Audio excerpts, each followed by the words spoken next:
Welcome to the Top Business Leaders Show, powered by Rise 25 Media. We feature top founders, executives, and business leaders from all over the world.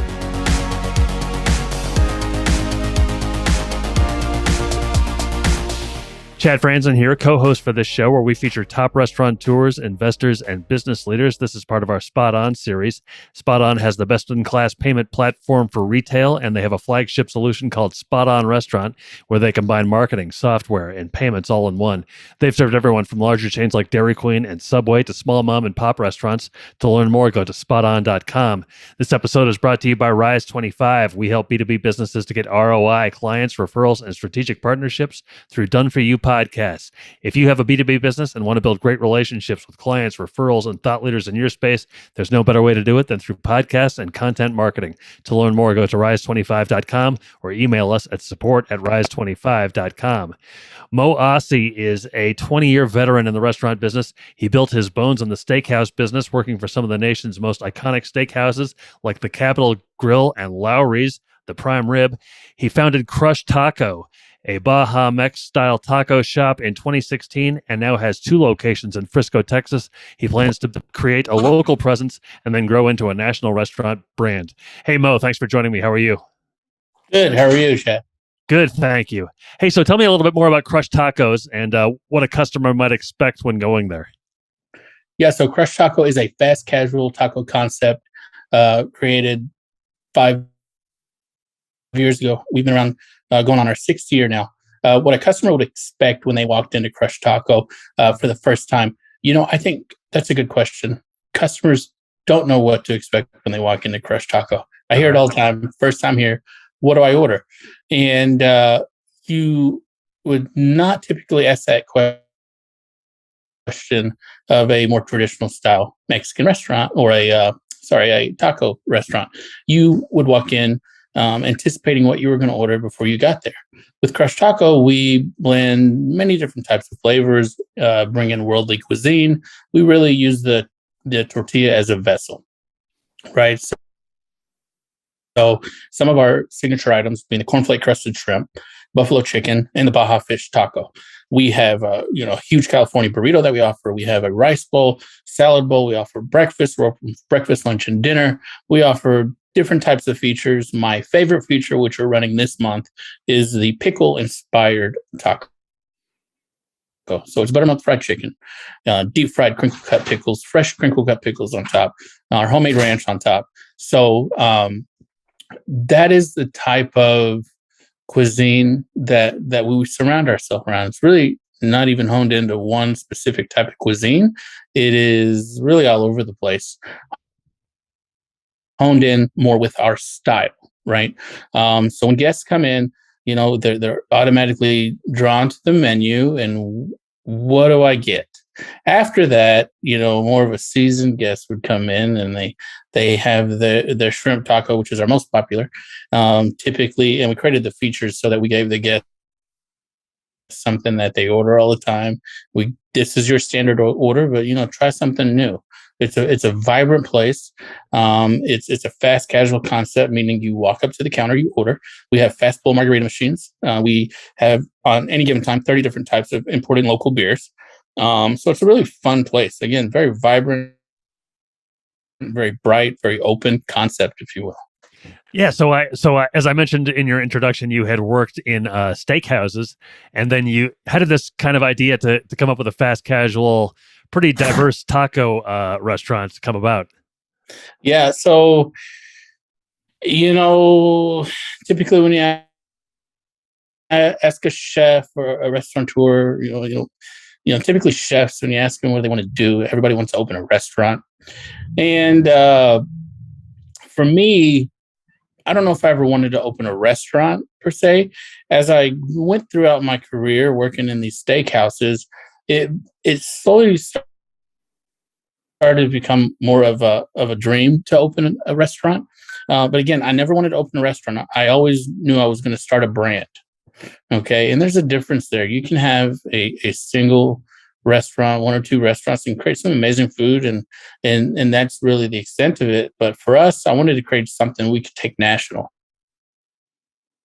And I know Crushed Tacos got the legs to do that. And from day one, developing this concept, I knew I was going to develop it around something that could grow. And people always then say, why tacos?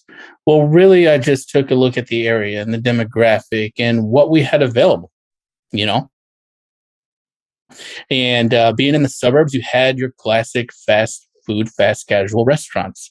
You had your McDonald's, your Wendy's, your Chick-fil-A, and everything in between.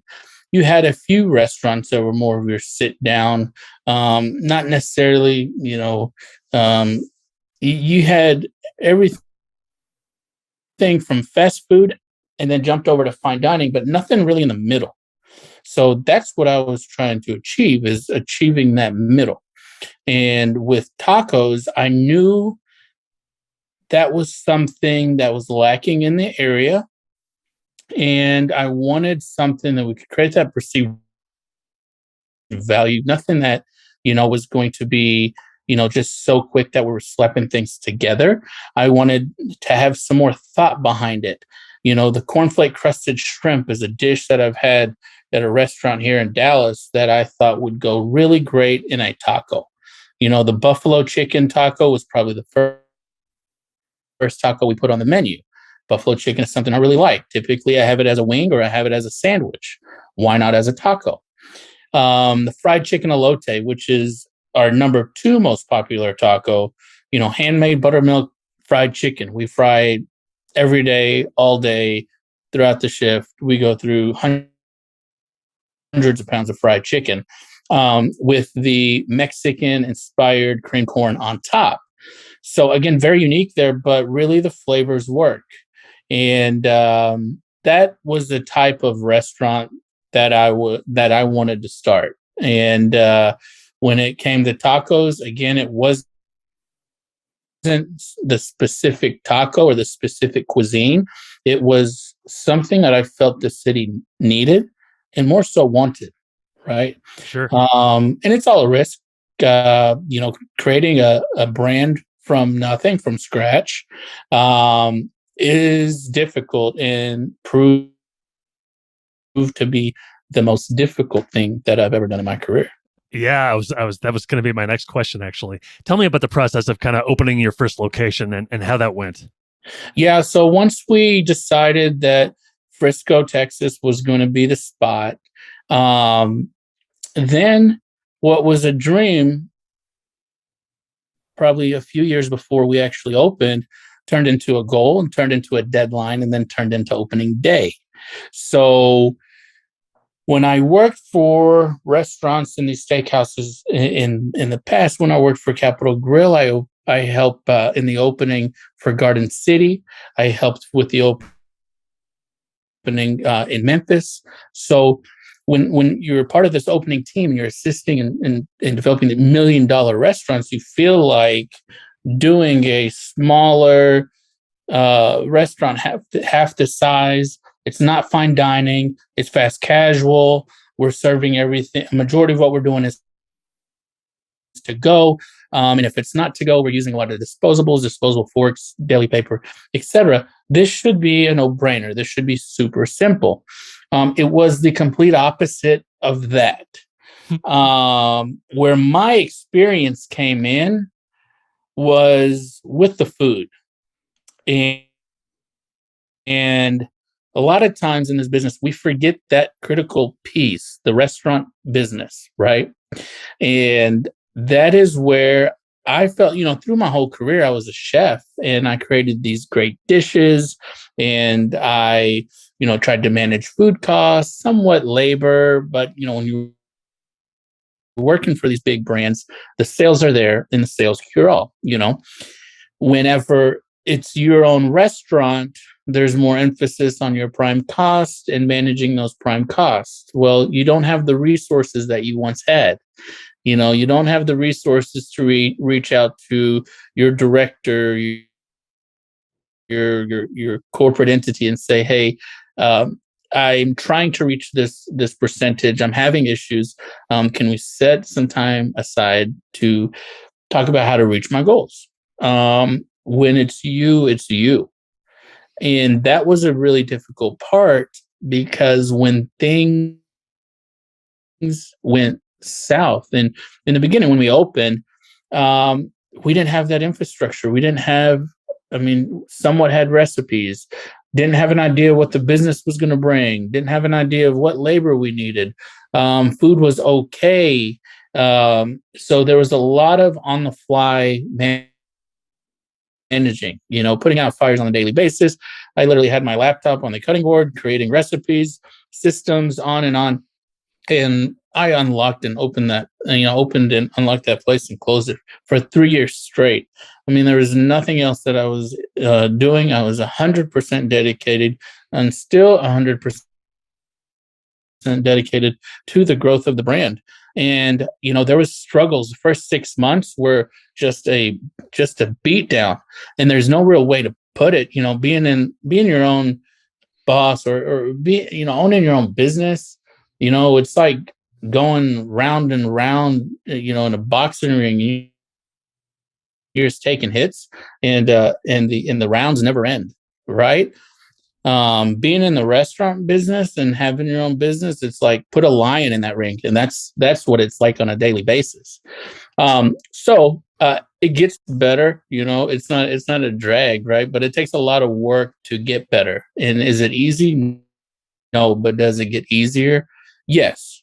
Now, fast forward 6 years later, there was a lot of things that we learned and that we're continuing to learn as we grow. We have our second restaurant here in Frisco now. Our goal is to get it within 5 years, and we celebrated our 5th year anniversary December 21. We opened 2 months later at our second location. So, second location is doing well. I would say that it's operating probably at a 3-year level of where Crush Taco began. So it's got that head start. The first one kind of paved the way, and this one is following suit. Great. Hey, you mentioned that you got started, and then you threw in the phrase "when things went south." What were some things specifically that maybe you did to turn things around, and then eventually kind of gain momentum up to the point where you're ready to expand? Were there some things that you learned on the fly that really helped you? Yeah, and really, I had to learn everything on the fly because we were in the red, honestly, for the first 6 months. We were taking a hit first month, second month, third month, fourth month, fifth month. And it's like, okay, we got to stop the bleeding here. And in the restaurant, you've got your prime costs and things you can really manage, being your food cost, your labor, and your liquor, beer, and wine. We're more of a margarita and beer type atmosphere. So it's more of an amenity. It's not a high percentage of our sales. We're more of the food than anything.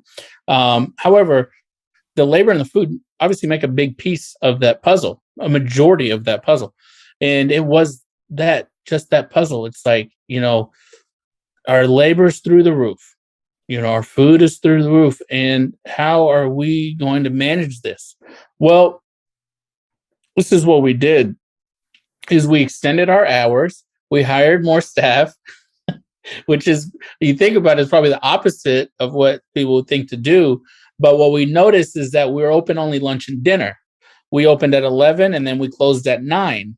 Well, we still had to come in and prep. So for the first 2 or 3 hours of the day, we were prepping, we were paying for that labor, but we weren't open.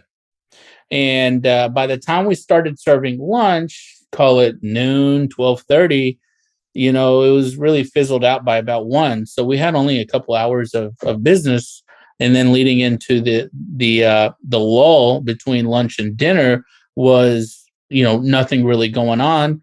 And then when dinner kicked up around 6 or 7, we closed at 9. So we never really had that momentum throughout the day. So what we did, we never had a grand opening. I couldn't, see 5 feet in front of my face. We were just so busy, and not necessarily busy where, tons of people coming in where there was that, but there was also, on the other hand, trying to figure it out, so brought on more people, open for breakfast, extended our dinner hours. So now we're open for breakfast, lunch, and dinner. And this is month 6 now. Breakfast, lunch, dinner, coming into July. Now, instead of getting there at 9 and opening at 11 and having about 8 hours of dead labor, now we were coming in at 6 with an opener and then straggling along till about 9 or 10 before you had your full staff. However, we're building those incremental sales through breakfast that then gave us a real opportunity to drive that number down by lunchtime. Rather than being in the 50 to 60% at lunch, now we're in more of a manageable 30% because we were able to build those sales while we are prepping. We introduced catering around that time. So when we were able to acquire catering for 300-400 breakfast tacos, really was able to help us manage our labor and really our food at that point. I did a whole menu revamp. Even without not having all the resources and the infrastructure, just put it all to Excel the best we could, and just tried to get as actual as we could cost without having pulling actual inventories on a 24-hour basis and having that structure. We were able to figure out this is where we are. Our costs are somewhat in line, and that was really the pivotal turning point was in July. Where July, I think, was our first month that we brought a little bit to the bottom line. So we knew that we were going in the right direction. When and how did you know it was time to add a second location? It sounds like the first location was crazy for a while there, and then things must have kind of steadied a little bit or something. When did you know it was time to add a second one?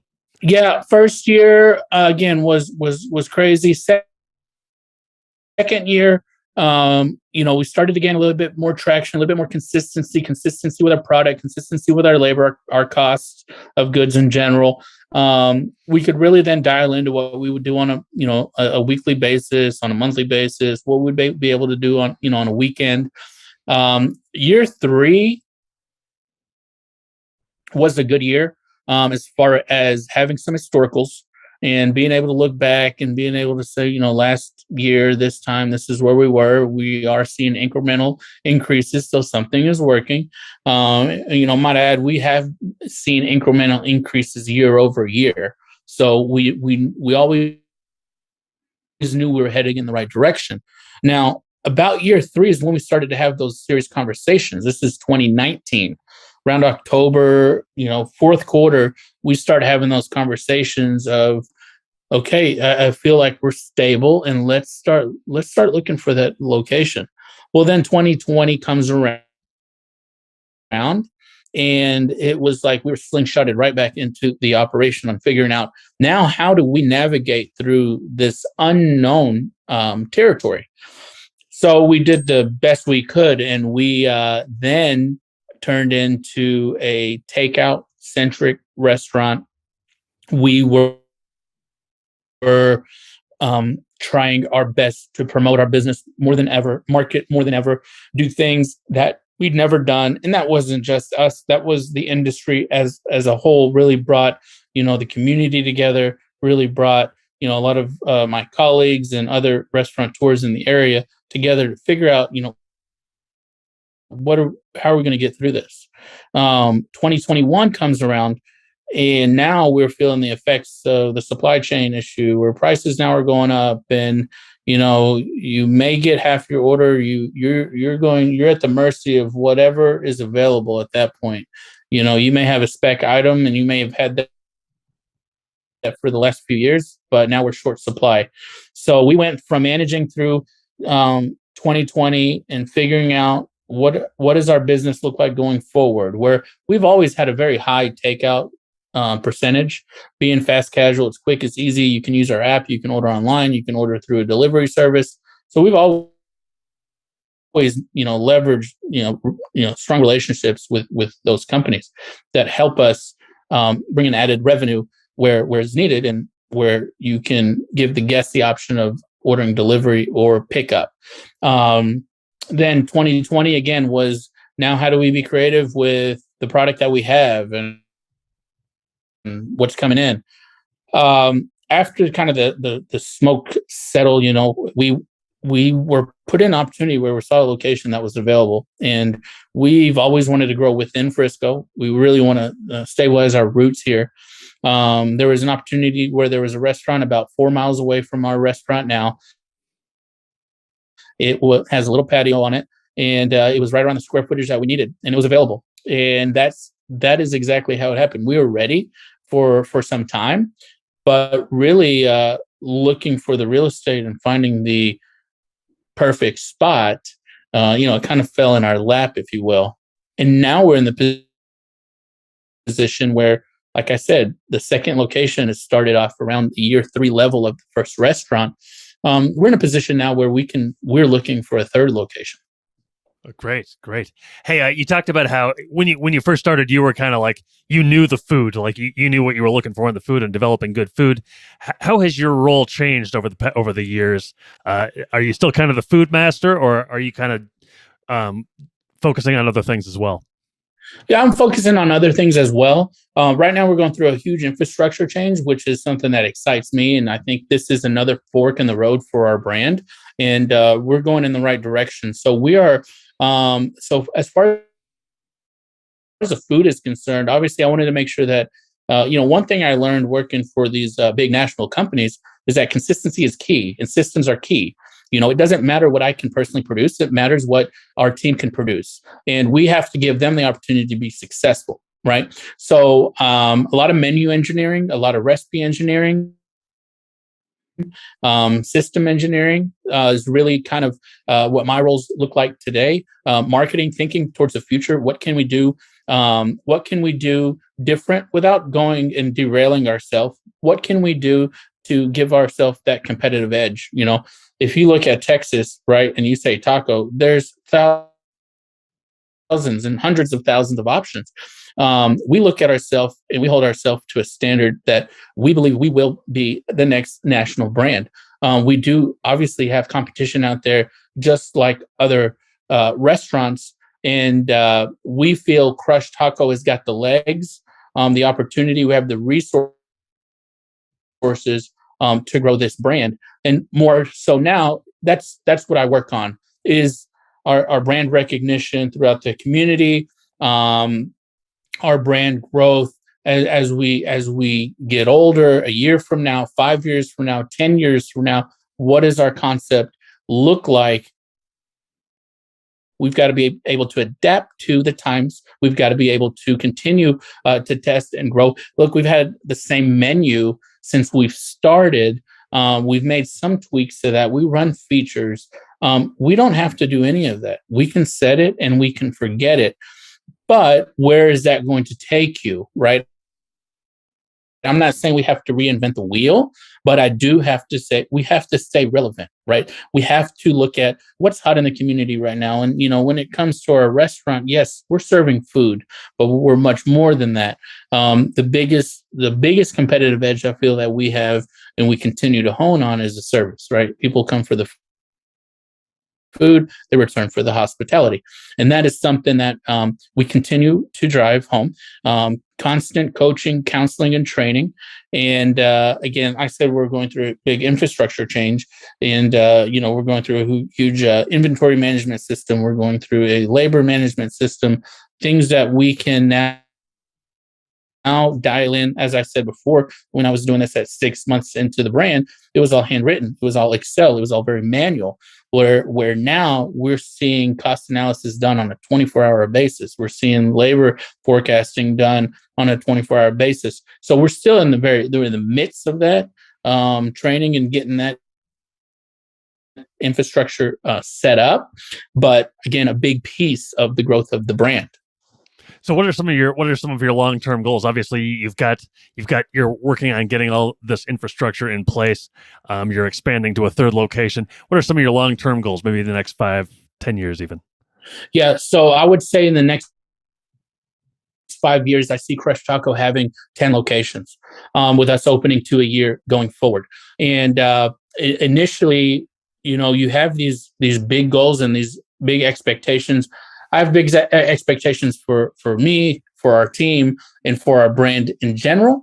But I'm never, I never look at I never underestimate the restaurant business, right, if you will. So I always know we have to go step by step. But at the same time, you have to have, what are we taking the steps to go to, right? Now, when you get to that 10 mark, when you get to that 10 mark and we have 12 restaurants, I believe at that point, then we're, a serious player with growth. Because we all know, you get to 10, you get to 12, now you're gaining national attraction. And, I feel at that point, we'll be able to put ourselves in a position where we may be able to, be acquired to grow into, a bigger brand by that point. And that could be at 5 years, could be between 5 and 10. But I just know that now we're still building the foundation. Make no mistake about it. 1, 2 restaurants, very good. Celebrate the success. However, we still have to continue to stay relevant, to continue to grow, to continue to focus on training and take it step by step. You go from 2, you go to 3, and from 3 to go to 4. You don't go from 2 to 10. Okay. So, that is the main focus for me, is as the success comes and our brands continue to grow, that we're still focused on the day-to-day, we're still focused on the operation, and we're really focused on our team, and we're really focused on the development of our team. And that is where I see us in the next 5 years. And after that, I'm still, very, exceeds my expectations of where we are, to this day, a few years in. Hey, what is it about the restaurant industry that you find so enjoyable or appealing? Yeah, as a young kid, I always loved to cook. I never associated restaurant business and cooking together. As a young kid, you just like to cook. You like to be in the kitchen. That's where everybody is, right?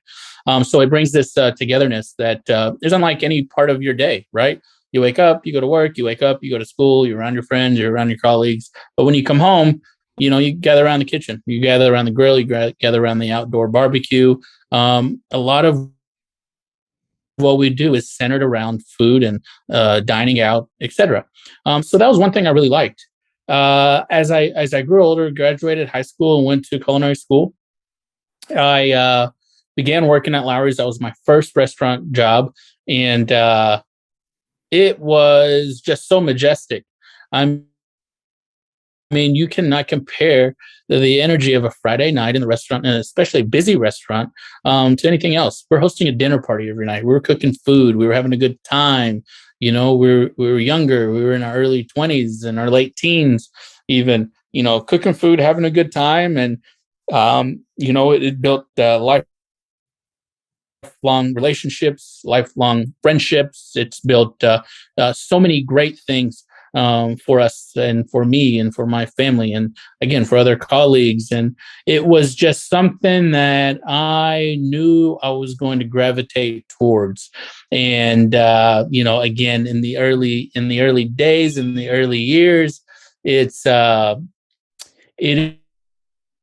is just, suiting up for a game and getting ready to go, into this battle. What does Saturday night look like? You got 400 covers, it's going to be fun. It's going to be hectic, but, it's that adrenaline rush that, you really can't get anywhere else. That's great. When you were growing up, did you have kind of like a dish that you knew like everybody was going to think was great? Growing up, I would watch the Food Network all the time. And this was when Emeril Lagasse first came on with Emeril Live, and Bobby Flay had Boy Meets Grill, I believe it was. And that was really the first time that I'd ever seen food kind of glamorized. I'd never seen it like that before. It was always just, your mom or your family cooked, and that was it. But I would say that watching Emeril at a young age and seeing the flair that he put behind food and the personality he put behind food gave me a real sense of confidence when it came to food. And I messed up a lot. I remember I would just cook food just to cook it. I would mix ingredients, not knowing what they were. I would make bread that you could break a window with. I would just mess things up. Was there a single dish that I remember that I knew was going to be a hit? Not necessarily. I wouldn't pick out a single dish, but I would definitely say that my flavor profile was something that I knew was going to give me a competitive edge. Bold flavors, not afraid to season, not afraid to cook things in a certain way that I felt was going to extract the best flavor profile. At the end of the day, the worst thing that you can do with a dish is mess it up.